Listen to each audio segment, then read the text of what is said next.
ఆంధ్రప్రదేశ్కి రెండు శాపగ్రస్తమైనటువంటి అంశాలు అనే కంటే కూడా రెండు కీలకమైనటువంటి ప్రదేశాలు అటవీ ప్రాంతాలు. అటవీ ప్రాంతాల మీద రాజకీయ పట్టులు ఎవ్వరికీ ఉండవు. అక్కడ ఉన్నటువంటి స్మగ్లర్లకు లేకపోతే అక్కడ ఉన్నటువంటి మాఫియా శక్తులకో ఉంటుంది. ఈ మాఫియా శక్తులు ఒకప్పుడు ఏదో ఒక రాజకీయ పార్టీతో లింక్ అయ్యినే అక్కడ దూరం ఉంటారు.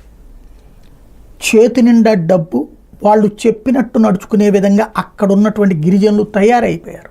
దానికి కారణం ప్రభుత్వాలు అక్కడ కావాల్సిన విధమైన ఉపాధి అవకాశాలు వాళ్ళకి కల్పించకపోవడం వల్ల.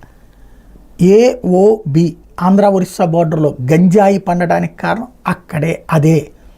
అలాగే ఎర్రచందనం స్మగ్లింగ్ జరగడానికి కారణం అక్కడ అదే.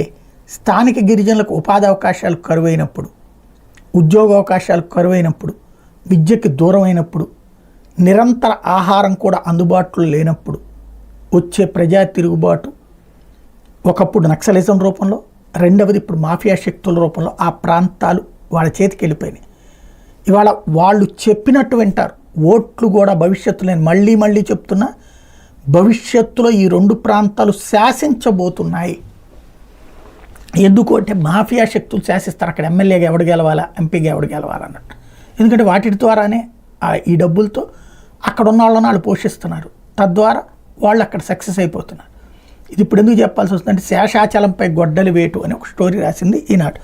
ఇందులో విచిత్రం ఏంటంటే, 5 ఏళ్ల వైకాపా పాలనలో స్మగ్లర్లదే ఇష్టారాజ్యం, వ్యవస్థలన్నీ నిర్వీర్యం, ఎర్రచందనం సంరక్షణ ప్రశ్నార్థకం అని రాసి 2014-19లోనూ 589 కేసులు నమోదైనవి.